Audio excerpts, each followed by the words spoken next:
Mes amis, bonjour, on se retrouve pour une nouvelle vidéo. Cette fois-ci, c'est la vidéo du mois de mars des news de Realty. Et on commence avec un nouveau partenaire. Et un nouveau partenaire de taille puisqu'il s'agit de Roofstock. Donc là, je suis sur la page de leur site. J'ai fait une vidéo déjà qui est dédiée à ça. Donc je vous la mettrai dans le haut ici si vous ne l'avez pas déjà vue. Je vous conseille d'aller la voir pour avoir plus de détails sur ce qui va se passer avec Roofstock. Mais pour très rapidement résumer, Roofstock va permettre à Realty de monter en volume et aussi d'avoir plus de diversité géographique et également de biens différents. Donc là, vous savez qu'avec Realty, on est sur du classe C généralement. Ici, on a déjà eu un bien de classe B, donc que je vais vous montrer ici. Voilà, vous voyez très bien qu'on n'est pas sur le classe C habituel de Realty. Je crois que c'est même du B+. Ouais, voilà, c'est du B+, single family. Donc évidemment, les rendements ne sont pas les mêmes. On est à 7,16%, ce qui est normal. Plus vous allez monter en gamme et moins le rendement va être intéressant. Mais par contre, la propriété peut prendre plus de valeur dans le temps. Pour ce type de vente, le financement et surtout les frais pour Realty et pour Roofstock vont être un petit peu répartis différemment. Donc ça va être 8% de frais pour Realty. Donc d'habitude, c'est 10%. Ici, c'est 8%. Et comment Roofstock va se rémunérer? Tout simplement, ils vont acheter la propriété et ensuite la revendre à Realty via un NFT qui sera vendu avec un markup, donc avec une marge de 1 à 1,5%. Le 1 à 1,5, ça va dépendre en fait des volumes que Realty peut faire avec Roofstock. Si on achète plusieurs propriétés, le markup sera évidemment un peu plus faible, sinon il sera un peu plus élevé. Et dans les faits, comment ça va se passer? Realty va tout simplement donner une checklist à Roofstock et va dire voilà, nous on veut tel type de bien, on veut telle quantité, tel prix et aussi dans telle localité. Et ensuite, Roofstock va aller sourcer les propriétés, les renvoyer à Realty. Realty va en choisir quelques-unes qui vont aller visiter sur place et après ils peuvent dire oui ou non en fait, simplement aller plus loin ou pas. Donc il n'y a pas d'obligation, mais c'est un gros plus pour Realty puisque ça va leur permettre d'aller beaucoup plus vite dans la recherche de biens. Maintenant le DPEG USDC, donc ça c'était un petit peu plus tôt dans le mois. Voilà, vous le voyez, c'était aux alentours du 10-11 mars. On a plongé jusqu'à 0,87, 0,88. Donc évidemment la question là pour Realty c'était comment on va faire avec les loyers, puisque vous le savez les loyers sont pour la plupart payés en USDC et puis de toute façon même le DAI, donc le XDAI a également dépégué pas mal, un petit peu moins que l'USDC mais il y a quand même pas mal dépégué. Donc comment ça se passe dans ces cas-là? Bien maintenant c'est bon à savoir, mais Realty va en fait convertir au taux du moment. Donc c'est à dire que si le taux est à 0,9, Realty va convertir les US dollars au taux de l'USDC du moment du paiement des loyers, donc ce sera le lundi. Si c'est 1,10, ce sera également payé, converti donc au taux du moment, donc c'est payé dans les deux sens, que ce soit un DPEG à la hausse ou un DPEG à la baisse. Quelques mots sur l'ouverture de capital de Realty, donc on en parle depuis un petit moment, c'était prévu pour début 2023, maintenant on est plutôt sur le premier semestre 2023, mais en tout cas d'après Jean-Marc ça va se passer en 2023, si ça doit se faire en tout cas ça se fera en 2023, donc on reste évidemment là pour plus d'infos dans les semaines à venir. Et avant cette ouverture de capital, il y aura une présentation plus financière de Realty qui sera faite. Un petit mot sur le RMM, la V3 a été validée. Donc c'est-à-dire que là, on peut commencer à travailler sur les changements. D'après Mickaël, ça prendra quelques mois. Donc vous attendez pas à ce que ce soit fait rapidement, mais en tout cas, c'est validé. Et avant ça, on aura en fait un petit refresh de look du côté du RMM. Donc ça a été présenté lors du dernier Community Call. Je vous laisserai aller voir. C'est également Mickaël qui l'a présenté. Je crois sur les deux derniers Community Call d'ailleurs, en français et en anglais. Donc c'est tout simplement un nouveau look. Donc ça va arriver en premier, c'est-à-dire que ce sera toujours la V2, mais avec le look de la V3. Et donc faut pas s'y méprendre, ce sera toujours pareil. La V3 arrivera plus tard. Pour ce qui est des frais, vous avez peut-être vu passer qu'il y avait 20% qui allaient partir ensuite à AV, qui étaient les frais qu'ils prélevaient, etc. C'était un petit peu confus, je pense. En fait, ce qui va se passer, c'est que 10% de ce que vous allez payer, donc c'est-à-dire que si vous empruntez, là, c'est à 10,71, en fait, 10% de ces 10,71 vont partir à AV. Et en fait, ils partent pas pour le moment à AV, pour le moment, ils partent à Realty.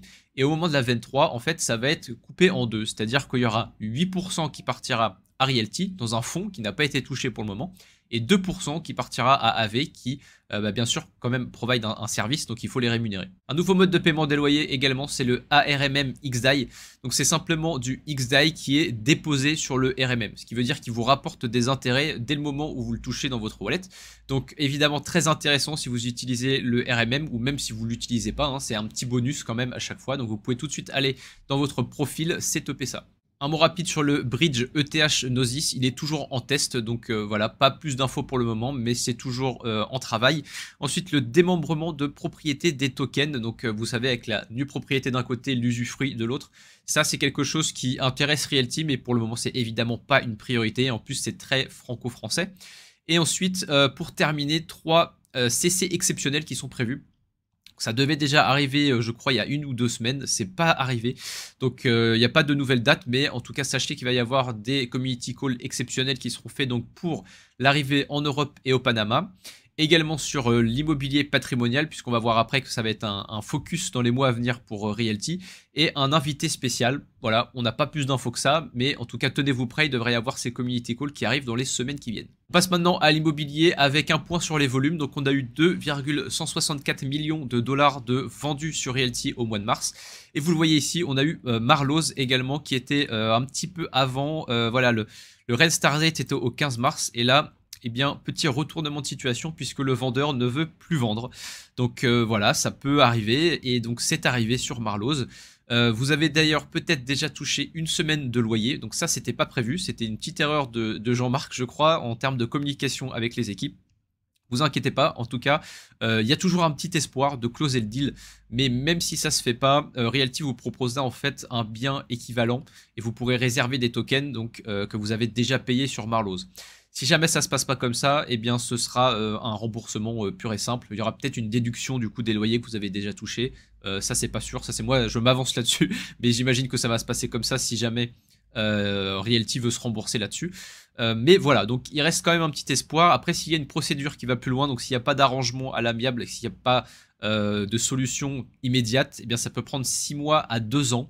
Voilà, donc sachez que ça peut durer quand même, mais on aura sûrement plus d'infos dans les jours qui viennent de la part de Realty. Et je vous annonçais donc un focus aussi de Realty sur des biens un peu plus patrimoniaux.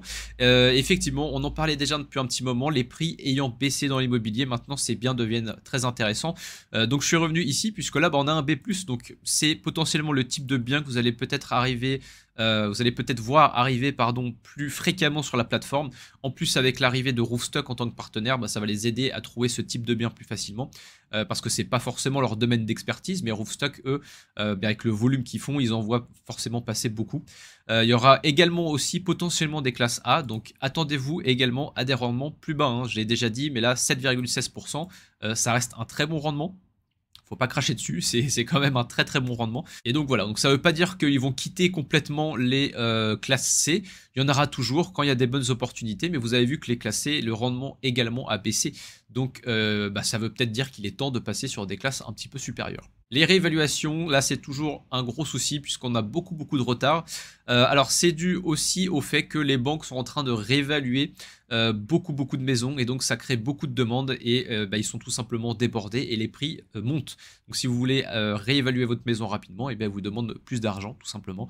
Donc là pour les single family, ils arrivent encore à se débrouiller, mais pour ce qui soit des immeubles, les multifamily, là c'est beaucoup plus compliqué et surtout c'est un budget qui est conséquent. Donc ça va arriver, il y aura peut-être des solutions envisagées intermédiaires ou alors il y aura voilà, une grosse révélation peut-être tous les 3 ans ou 5 ans. Et entre deux, peut-être que Roofstock pourra aider également. C'est une des pistes qui est privilégiée pour le moment puisqu'ils ont beaucoup de data sur l'immobilier aux États-Unis. Pour parler maintenant un petit peu plus du côté locatif, on va arriver sur une période de turnover assez important. Donc une période où les gens déménagent un peu plus que d'habitude. Donc ça, c'est entre mai et juillet. Donc Rémi a prévenu qu'il s'attendait à avoir à peu près 10 à 15% de turnover. Surtout avec en fait l'augmentation des loyers. Hein. Realty va commencer à pousser donc, pour l'augmentation des loyers. Une partie des locataires va vouloir partir, c'est normal. Ils peuvent toutefois rester dans l'écosystème Realty. Donc s'ils partent pour d'autres raisons, disons qu'ils partent en disant on veut une maison plus petite ou plus grande, eh bien Realty peut leur proposer quelque chose s'ils ont quelque chose dans l'immédiat, ce qui veut dire que là, le temps de relouer les maisons est beaucoup plus réduit en fait.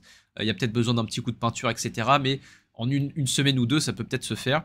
Par contre, s'ils quittent l'environnement Realty, donc là, Rémi estime que c'est à peu près 12% du turnover, donc enfin 12% du pool de locataires de Realty qui pourraient quitter l'environnement Realty. Et là, on est plutôt sur des délais de 15 jours à 40 jours, 15 à 45 jours. Voilà, ça c'était la fourchette de Rémi. Donc là, évidemment, vous perdez un petit peu de loyer. Donc attendez-vous peut-être avoir des rendements baissés un petit peu, surtout si vous avez du single family. Là, vous pouvez carrément ne plus toucher de loyer pendant quelques semaines. Ça arrive, c'est normal, c'est l'immobilier. On a jusqu'alors eu très peu de mouvements, très peu de turnover. Donc là, voilà, il faut accepter ça aussi. Et puis en plus, ce sera peut-être pour être reloué avec des loyers plus élevés. Des nouvelles pour la salle, des nouvelles qui en sont pas vraiment. En tout cas, ça va peut-être pas vous plaire, mais il y a beaucoup de retard. Voilà, comme prévu, j'ai envie de dire. Mais là, les retards sont importants, visiblement. Surtout dans certains corps de métier. Il y a des clauses qui étaient prévues qui vont faire que Realty va être rémunéré en partie. En tout cas, ils vont toucher un peu d'argent du fait de ce retard en fait. Donc vous allez peut-être avoir un petit rendement qui va arriver, mais ce ne sont pas des loyers. Donc la salle n'est toujours pas louée, ce n'est pas fini et ça va durer encore un petit moment visiblement. Et pour finir, le nouveau locataire de Bird va arriver le 15 avril, donc vous retrouverez vos loyers d'ici 2 petites semaines. Voilà pour les news du mois de mars, j'espère que ça vous aura plu. Je vous invite à bien évidemment suivre la chaîne et également mes réseaux sociaux et on se retrouve très bientôt pour une nouvelle vidéo.